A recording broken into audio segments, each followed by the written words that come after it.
하나님의 말씀이 우리 삶 가까이에 있다는 것만큼 힘이 되는 일이 없습니다. 말씀은 그 안에 놀라운 능력을 가지고 있기 때문입니다. 성경은 말씀이 곧 하나님이라고 선포합니다.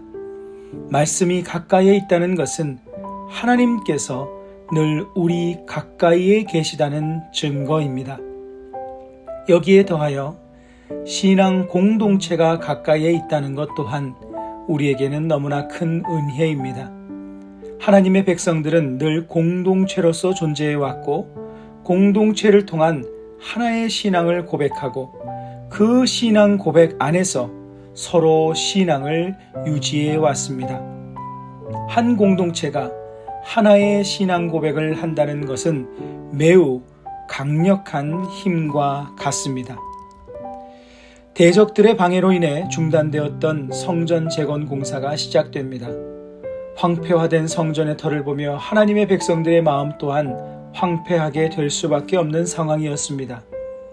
하지만 선지자 학개와 스가랴에게 하나님의 말씀이 임하면서 성전 재건은 다시 시작됩니다. 하나님의 말씀이 그 모든 일의 시작점이 되었고 동력이 되었습니다. 이 성전 건축의 모습을 본 총독 다뜨네와 스달보스네와 동관들은 성전 재건을 누가 허락하였는지 묻습니다. 그때 이스라엘 공동체의 유다 장로들이 나서서 이에 대하여 설명하고 총독의 무리는 다리오 왕에게 이를 보고하게 됩니다. 본문 5절에서 하나님이 유다 장로들을 돌보셨으므로 라는 표현을 원어로 직역하면 이렇습니다. 그들의 하나님의 눈이 유다 장로들에게 있었다.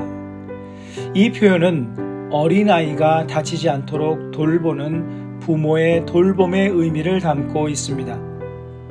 하나님의 눈이 각별히 유다 장로들에게 있었던 이유는 그들이 유다 공동체의 대표들이었기 때문입니다. 즉 유다 장로들은 곧 유다 공동체였습니다. 유다 장로들을 돌보시고 지키시는 하나님의 도움으로 당장이라도 중단될 수 있었던 성전 재건은 계속될 수 있었습니다. 하나님께서 그 신앙 공동체와 함께하지 않으셨더라면 성전 재건은 다시 멈출 수밖에 없었습니다.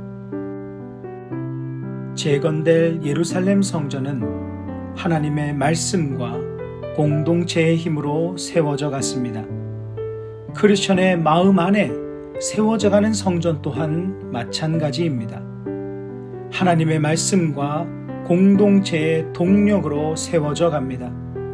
하나님의 말씀은 어떤 황폐화된 마음이라 할지라도 포기와 좌절로 점철된 마음이라 할지라도 어떤 소망도 없는 절대적 절망의 상태에서도 새로운 창조의 역사를 이루시는 능력이 있습니다.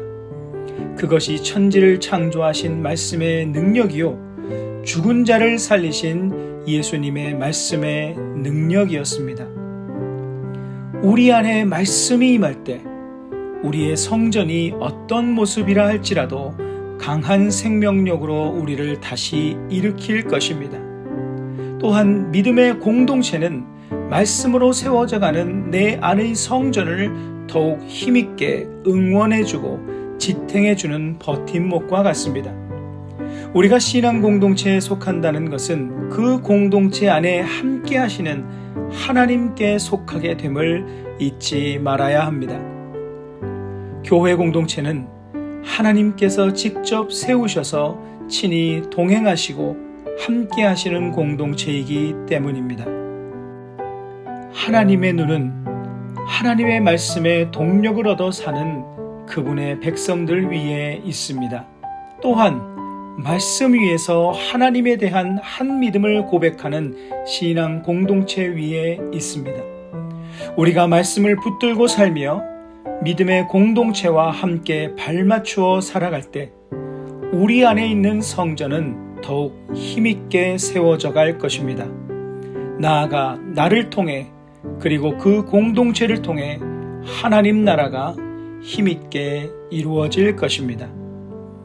말씀을 기억하며 기도하는 시간을 가지십니다.